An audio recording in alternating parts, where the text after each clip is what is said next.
I woke up this morning and I just felt something laid on my heart by God, and this might be the most powerful sermon I ever write or ever recite. I really didn't write anything. I just wrote notes to myself. So I pray that the people listen to this, that it resonates, and also that it changes your life.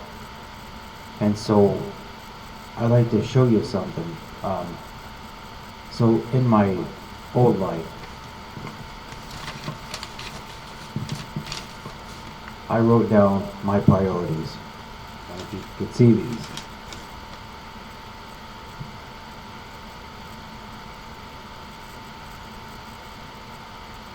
And then where's God? He wasn't there. So I lost a lot.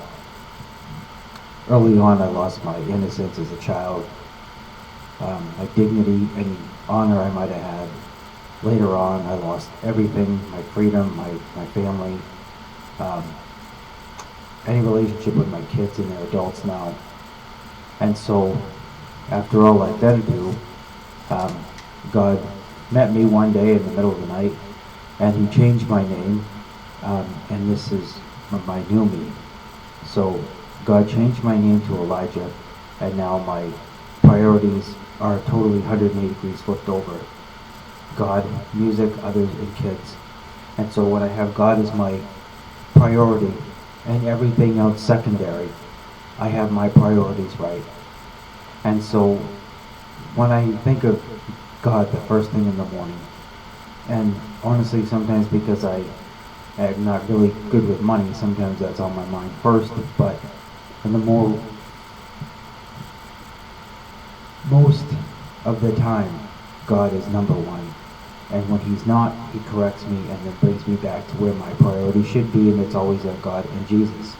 And so when I sing a song, or I sing a praise, or I sing His name, that's because Jesus is my top priority.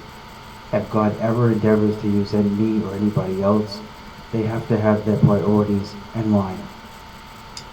And so my thought was what the patience of God is after all this time waiting for me to get my priorities right. And how many times during my life has He knocked on the hard door of my heart, and I was so hard because of the world, and I could not let Him in. I would not let Him in. I would not let Him have priority. I would not let Him take control of anything. I was so scared of God. And in the church I was in, which I'm not trying to bash Him, but the Catholic Church preaches, or at least they did when I was growing up, that God was a mean God, that I was a person that was not meeting the mark. I couldn't keep the commandments, so I had to go to confession every week, and even though I was a kid, I was beat up all the time. I was the one that was the problem. And so later on in life, I despised God, really. And after all I've been through, after the hell and the turmoil and all I've lost, and I look at Jesus on the cross, and I think, He had to die in order for me to get my priorities right. Jesus had to die so that my priority would be back on God. And the only way I could do that was through Him. And so it pleased God to send Jesus to the cross. Now it sounds sadistic, I know, but it's not. That's what it took. It took the cross. It took the cross to show me compassion, to get my priority back on God. It took the cross, people. I remember watching the movie about Columbine, and I cried for that girl in the end, because through the movie, I actually felt compassion and I fell in love with that girl. And not like in some sexual way, I fell in love with her, and when she died, it was like I lost my sister. I love Rachel Scott, and I'm so sorry that she had to die. And people die because they love Jesus, because they have their priorities right. And so my question is, what more do you have to lose? What more does God have to do to get you to change your priority? back to God. What more does God have to do? He did it all at the cross. If you can't look at the cross and cry for Jesus, knowing that he had to die to get your focus back on God, and if you look at the cross and despise the cross, all I can do is cry for you because you're not getting it. You don't understand what God gave up for us to come back to him.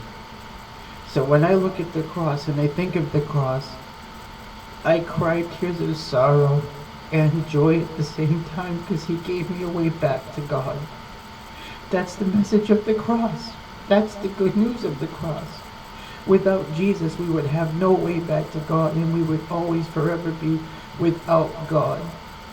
And the times that I did things in God's name and messed up,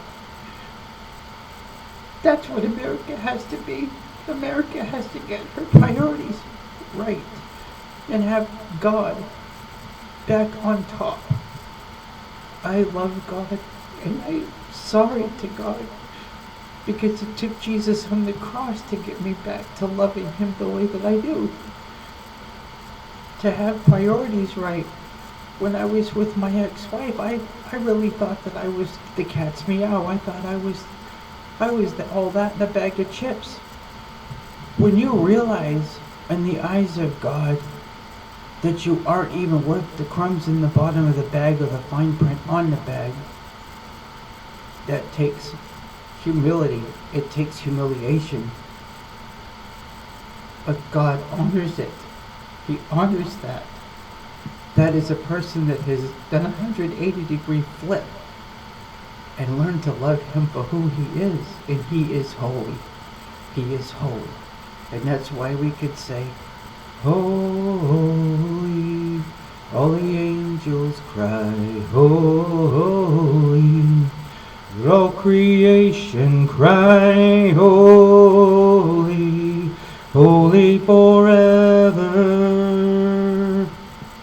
Oh God, I pray America gets to the point again where they change their priorities again and put them back on God. That's what it means to have God on top and us on the bottom. I have a bug guard on my truck and it says, let's get America back under God.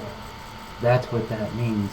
And the only way to get back under God, under his authority, under his leadership, his tutelage, is under Jesus. Jesus is our head, man, wife, child. That's the order of things. I'm sorry, but that's the order. When we flip that order upside down, look the world around you. That is why it's upside down. We have to love God for who he is. He is holy. And why the cross? I heard a preacher, I think Adrian Rogers, I think he was preaching on the cross. Why did the Romans use a cross? As a deterrent, so that when people walked into a Roman place, they would be like, we don't ever want to do what that person did. We'll do anything you say, just don't put us on the cross like that. Jesus' crucifixion was different than any other one. He got scourged before the cross. And remember, that was a Roman scourging, not a Jewish one. Jewish, they were so scared of going over that they would do 40 lashes minus 1, that'd be 39.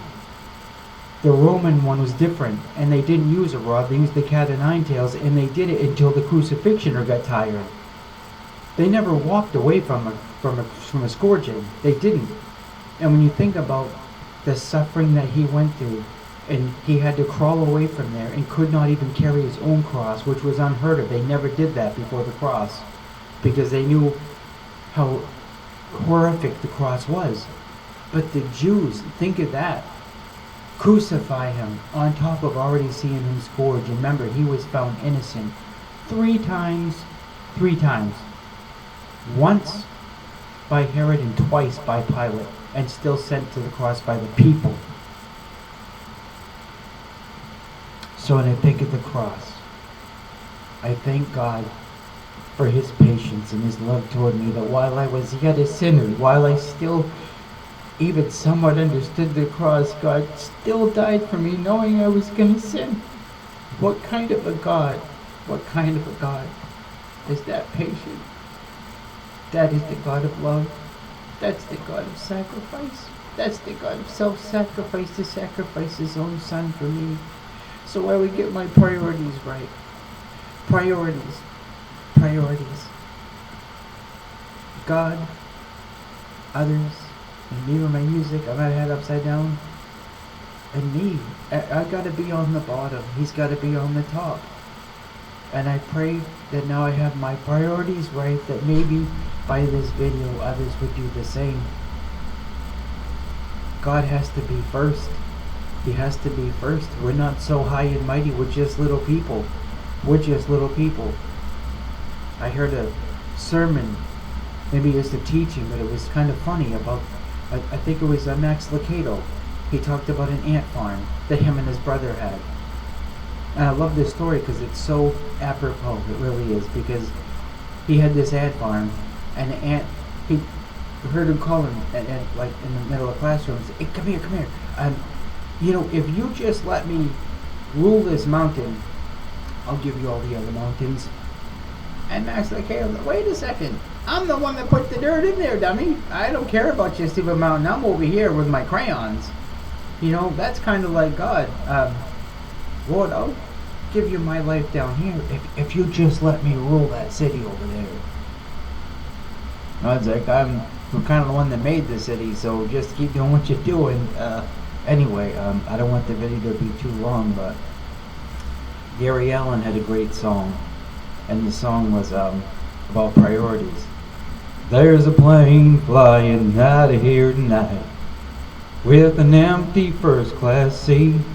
As I finally got all my priorities in line, I'm right where I need to be.